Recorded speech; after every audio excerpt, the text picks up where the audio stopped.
मुझे एक मैसेज आया कि हम विजय दिवस के विषय पे आप बात नहीं कर सकते, उस पर सरकार बात करेगी। तब तक सरकार को याद नहीं था शायद, फिर शायद उन्होंने निशिकांत दुबे जी को मौका दिया तो उन्होंने कुछ कहा।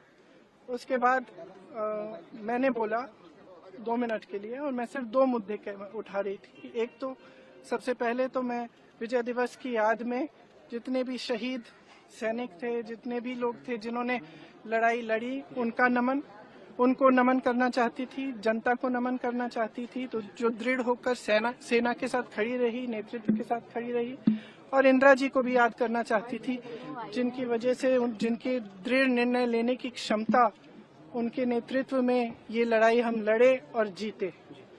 तो इसके साथ साथ मैं 2 चीजें कहना चाहती थी।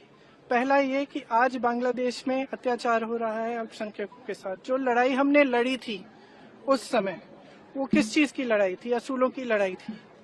लोकतंत्र का असूल, जिसके ऊपर अत्याचार हो रहा है उसके खिलाफ लड़ने का असूल, मतलब अत्याचार के खिलाफ लड़ने का असूल, ये असूल थे। और यही असूल हैं जिसने भारत को महान बनाया है, और यही असूल हैं जिसके लिए हमारी आजादी की लड़ाई लड़ी गई। उसी के लिए हम लड़ रहे थे। उस समय देश अकेला था, किसी ने समर्थन नहीं किया। इंदिरा जी पूरे विश्व में घूमी कि कुछ करिए, रोकिए इस अत्याचार को। कोई खड़ा नहीं हुआ, हमारा देश खड़ा हुआ।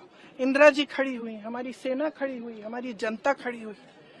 और मैं इस विषय में कहना चाह रही थी कि आज भी बांग्लादेश में आज अत्याचार हो रहा है हिंदुओं के खिलाफ, ईसाइयों के खिलाफ, अल्पसंख्यकों के खिलाफ। मैं सिर्फ ये कहना चाह रही थी कि हमारी सरकार आवाज उठाए, बांग्लादेश की सरकार से बात करे और उनको सुरक्षित रखने का काम करे। सबसे पहला मुद्दा ये था।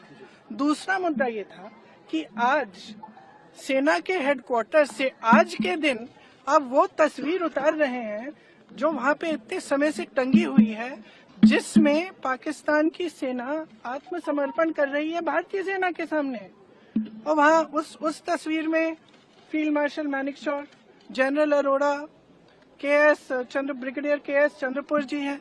उनका अपमान आज, मतलब अब ये सब चीजें देखिए, बार बार हम कहते हैं ये देश का मुद्दा है, देश के गर्व की बात है। तो इसमें आप राजनीति क्यों कर रहे हैं? इतिहास और हमारी मांग है कि वो तस्वीर वापस टांगी जाए। इतिहास क्यों बदलना चाहते हैं? अब ये देखिए, इनका काम है इतिहास बदलना है, इतिहास मिटाना।